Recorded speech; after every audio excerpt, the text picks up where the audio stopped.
들어주시기 바랍니다. 민주당의 탄핵 폭주에 대해서 한 말씀 먼저 드리겠습니다. 서해상에서 북한군이 우리 대한민국 공무원을 총격 살해하고 시신을 불태웠는데 민주당 정부가 사건을 왜곡하고 은폐하며 자진월북으로 조작했습니다. 임기 5년 내내 부동산 집값이 폭등하자 문재인 민주당 정권의 청와대와 국토부가 최소 94차례 이상 통계기관을 압박해 집값 통계를 조작했습니다.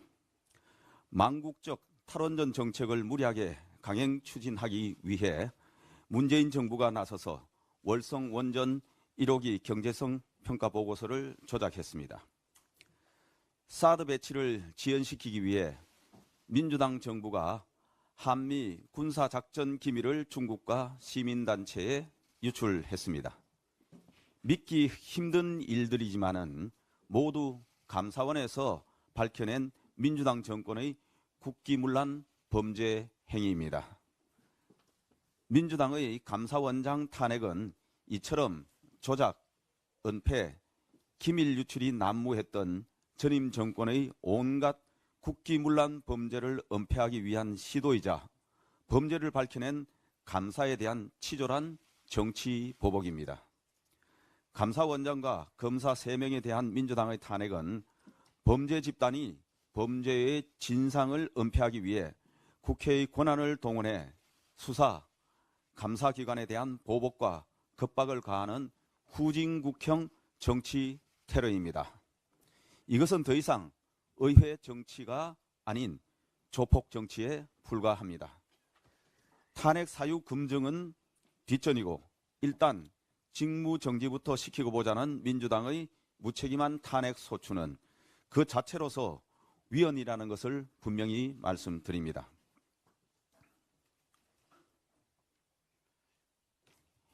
이재명 대표와 민주당의 표리부동한 위선의 정치가 극에 달하고 있습니다. 어제 이재명 대표와 민주당은 대구에서 현장 최고위를 열었습니다. 그런데 지역 사랑 상품 예산 2조 원, 민생 돌봄의 마중물로 쓰겠다는 대형 현수막을 뒷배경으로 걸었습니다. 불과 나흘 전에 헌정사상 초유의 일방적 날치기로 민생 예산과 R&D 예산, 국민안전 예산을 대거 삭감 처리해놓고 지역사랑 상품권 2조 원 예산을 어디서 마련하겠다는 것입니까? 이것은 바로 민주당의 감액 예산안 단독 강행 처리가 이재명 대표의 갑작스러운 지시에 의해 이재명표 지역사랑 상품권 예산 2조 원 등을 증액시키기 위한 정부 여당에 대한 급박용 꼼수라는 것을 스스로 자백한 것입니다. 뿐만 아니라 당초 예산안을 정부 예산안을 긴축 예산이라고 비난하더니 정부 예산안에 4조 원을 추가 삭감해 더 긴축적으로 만들어 처리해 놓고는 어제 대구에 가서는 다시 확장 재정이 필요하다고 뻔뻔스럽게 앞뒤가 전혀 맞지 않는 모렴치 연기를 했습니다. 국민을 우롱해도 정도가 있지 이쯤 되면 대국민 사기극입니다. 이 대표와 민주당의 거짓과 위선의 정치에 어안이 벙벙할 따름입니다. 특히 이재명 대표가 지난 대선 때 존경한다고 했더니 진짜 존경하는 줄 알더라 라고 말했던 말장난 사기극을 국민들은 똑똑히 기억하고 있다는 것을 분명히 경고합니다. 이뿐만이 아닙니다.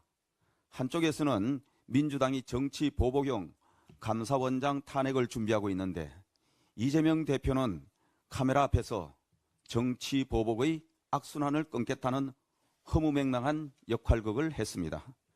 전형적인 이중플레이, 민주당식 양두구육 정치에 국민들이 혀를 내두를 지경입니다. 다시 한번 분명하게 말씀드립니다. 이재명 대표와 민주당은 삭감 예산 날치기 처리에 대해 대국민 사죄를 하십시오. 그리고 일방적으로 날치기 처리한 감액 예산안을 철회하십시오. 모든 일에는 순서가 있습니다. 사과와 철회 조치가 선행되지 않으면 그 어떠한 추가 협상도 없다는 것을 거듭 말씀드립니다. 아울러 이재명 대표 방탄을 위해 마구잡이식으로 내던졌던 거대 야당의 각종 무리수가 결국에는 이재명 대표와 민주당의 부메랑이 되어 국민들의 엄중한 심판이 내려질 것임을 명심하시기 바랍니다. 민주당의 간첩죄 확대 반대에 대해서 한 말씀 드리겠습니다. 간첩죄 적용 범위를 적국에서 외국으로 확대하는 형법 개정안 처리에 대해 민주당이 최근 부정적인 입장으로 돌변했다고 합니다. 최근 여야 없이 간첩죄 적용 범위를 확대해야 한다는 공감대가 형성됐는데 민주당 지도부 일각의 반대로 법사위에서 논의가 중단됐습니다. 국익에 반하는 군사산업정보 유출은 간첩죄로 엄격히 다스려야 합니다. 특히 최근에는 중국을 비롯한 외국으로 기밀 정보를 유출하는 해외 산업 스파이가 기승을 부리면서 대한민국의 경제 안보를 심각하게 위협하고 있습니다. 올해 10월까지 경찰이 적발한 해외 기술 유출 사례가 총 25건에 달하고 그중에서 중국으로 유출된 것이 18건에 달합니다. 국회가 간첩죄 확대를 무산시킨다면 이는 대한민국이 아니라 중국 등 다른 나라를 이롭게 하는 것입니다. 한 민주당 의원은 법사위 소위에서 언제적 간첩인데 지금 간첩을 얘기하냐, 군사 기밀은 다 국가 기밀이냐 라면서 간첩죄 적용 확대에 반대했다고 합니다. 이런 발상이야말로 민주당이 시대착오적인 80년대 운동권식 마인드에 사로잡혀 있다는 것을 보여줍니다. 간첩죄를 적국에서 외국으로 확대하는 것은 반공이 아니라 국익을 위한 것입니다. 문재인 정권은 중국에 사드 군사 기밀을 유출하더니 이재명 민주당은 군사 산업 기밀 해외 유출을 간첩죄로 다스리는데 반대한다면 도대체 민주당의 정체성은 대한민국 정당이 맞긴 하는지 묻지 않을 수 없습니다. 민주당은 간첩죄 확대를 위한 형법 개정안의 전국 국회 내 처리에 적극 협조하길 바랍니다. 최상병 순직 국정조사 참여와 관련된 말씀드리겠습니다. 국민의힘은 2023년 7월 우리 곁을 떠난 최상병 순직 사건의 진상규명을 위한 국정조사에 참여하기로 결정했습니다.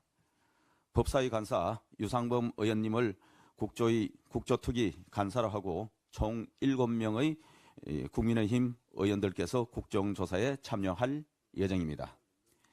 민주당이 최상병 사건 국정조사를 진행하는 데에는 정쟁에 악용하기 위한 목적이 다분합니다. 이 사건은 경찰의 상세한 수사 결과 발표에 이어 공수처 수사가 진행 중이고 국회도 그동안 입법청문회, 탄핵청원 청문회, 상임위 현안 질의, 국정감사 등을 통해 숱하게 진상규명 활동을 했습니다.